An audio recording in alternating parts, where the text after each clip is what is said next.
전쟁 영화 좋아하세요? 만약 좋아하신다면 왜 좋아하세요? 멋져서? 재미있어서? 그렇다면 이 영화를 꼭 한번 보셔야 됩니다. 전쟁의 비인간성을 마치 다큐처럼 사실적으로 묘사한 명작, 징병제인 한국에서도 참 많은 공감을 받은 수작, 거장 감독 스탠리 큐브릭의 숨겨진 명작 풀메탈 자켓. 오늘 이 자리를 빌어 강력히 추천드립니다.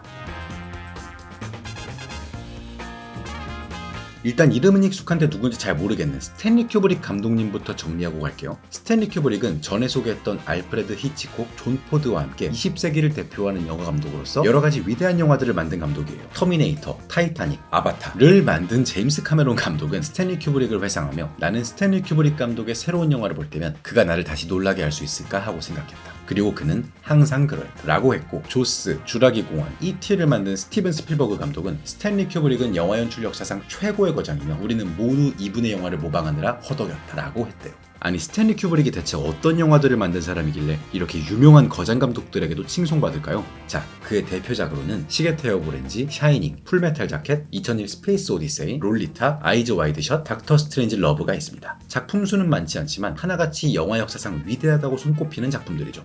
근데 여러분, 혹시 작품 수가 왜 많지 않은지 아세요? 바로 스탠리 큐브릭의 완벽주의 성향 때문이라고 해요. 예컨대 영화 AI를 기획할 땐 어린이 로봇 역할을 맡은 주인공 배우가 조금이라도 성장하는 게 보이면 이게 영화적인 오류가 될 수 있다면서 주인공을 CG로 만들자고 주장하기도 했고, 전쟁 영화 스파르타쿠스를 찍을 땐 3,500명의 엑스트라 모두에게 한 명 한 명 숫자를 지정해서 서로 다른 연기를 지시하기도 했대요. 그래서 배우들이랑 갈등도 많았다고 하는데, 대표적으로 스파르타쿠스의 주인공 커크 더글러스는 스탠리 큐브릭은 재능 있는 개새끼다 라고 하기도 했대요. 근데 또 이게 단순히 찌라시일 뿐이라는 말도 있긴 한데, 뭐 실제로 인간관계가 어땠는지까지는 잘 모르겠지만 적어도 영화를 만들 때만큼은 완벽주의 성향이 꽤 드러났던 것 같아요. 자, 그러면 이 완벽주의인 스탠리 큐브릭의 대표작 중 하나인 풀메탈 자켓은 어떤 영화일지 줄거리부터 한번 살펴보겠습니다. 풀메탈 자켓은 총 2부 구성으로 돼 있어요. 일단 1부는 미국 해병대 훈련소에서부터 시작됩니다. 이제 막 성인이 된 어린 청년들이 해병대 훈련소에 입소해서 여러가지 훈련을 받는데요. 강압적인 군대 안에서 이 순수한 청년들이 광기 어린 살인병기가 되어가는 과정을 보여줍니다. 그리고 이 과정에서 집단 생활에 적응하지 못한 한 개인은 어떤 비극을 맞이하게 되는지도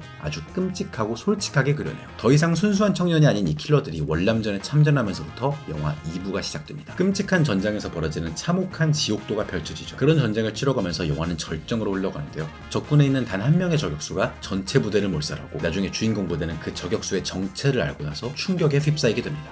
이 끔찍한 내용을 담은 영화 풀메탈 자켓은 찾아보니까 원작 소설이 따로 있더라고요. 실제 월남전에 참전한 구스타프 하스포드라는 아저씨가 쓴 쇼트 타이머스라는 소설입니다. 쇼트 타이머스라는 말은 원래 단시간 근로자라는 뜻인데, 실제로 월남전 당시에 미군들 사이에서 파병 2개월 미만의 신병을 가리키는 은어로 쓰였대요. 아무튼 영화는 갓 성인이 된 평범한 쇼트 타이머들이 비인간적인 살인병기로 변해가는 과정을 극사실적으로 묘사합니다. 그렇다 보니 이 영화는 전쟁 영화지만 다른 전쟁 영화들과는 좀 다른 느낌이에요. 전쟁 영화 특유의 카타르시스나 재미는 아예 없거든요.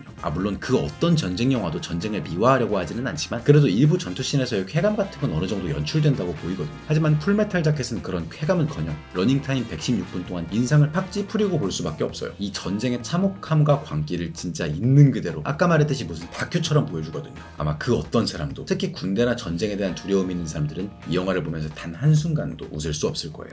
특히 제가 제일 충격받았던 건 이 영화의 엔딩 시퀀스에서 주인공 부대가 행군하면서 부르는 노래였습니다. 주인공이 마침내 자기 자신이 킬러가 된 것을 기뻐하면서 일행과 함께 행군가를 부르는데요. 그때 부르는 노래는 해병대 군가가 아니라 미키마우스 주제곡입니다. 되게 뜬금없죠?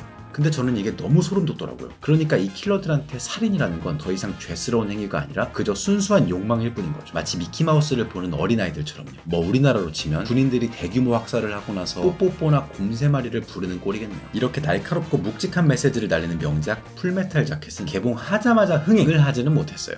제가 봤을 때 그 이유는 영화 때문이 아니라 타이밍 때문이에요. 스탠리 큐브릭이 풀메탈 자켓을 처음 만들려고 한 건 1979년이었는데 이때는 영화 지옥의 묵시록이 베트남전 영화의 대표작처럼 자리 잡고 있어서 제작을 미뤘었대. 그리고 시간이 흘러 1986년, 그러니까 풀메탈 자켓 개봉을 1년 앞두고 한창 제작하고 있을 때 플래툰이라는 베트남전 영화가 대흥행을 거두는 바람에 또 밀려버렸죠. 참고로 플래툰의 감독은 당시에는 무명이었던 올리버 스톤이라고 해요. 하지만 역시 명작은 배신하지 않는 법. 풀메탈 자켓은 2차 시장, 그러니까 비디오 판매 같은 시장에서 큰 수익을 냈고 덕분에 극장에서의 흥행 실패를 극복할 수 있었다고 합니다. 20세기를 대표하는 거장 감독 스탠리 큐브릭, 그리고 그의 수작 풀메탈 자켓. 스탠리 큐브릭은 이 영화를 통해 그저 베트남전을 묘사하는 데서 끝나는 게 아니라 전쟁과 인간의 관계와 그 본질에 대한 메시지를 던지고 싶었던 것 같아요. 실제로 영화 DVD에 있는 코멘터리를 찾아보면 이 영화는 전쟁에서 인간이 살아가는 방식에 대한 이야기를 하고 싶었다라고 제작진 중 한 명이 말했다고 하더라고요. 사랑하는 우리 동아리 부원 여러분, 지금까지 풀메탈 자켓에 대해 이렇게 알아봤는데 더 미루진 않으실 거죠? 명작은 우리를 배신하지 않습니다. 그럼 재밌게 보세요.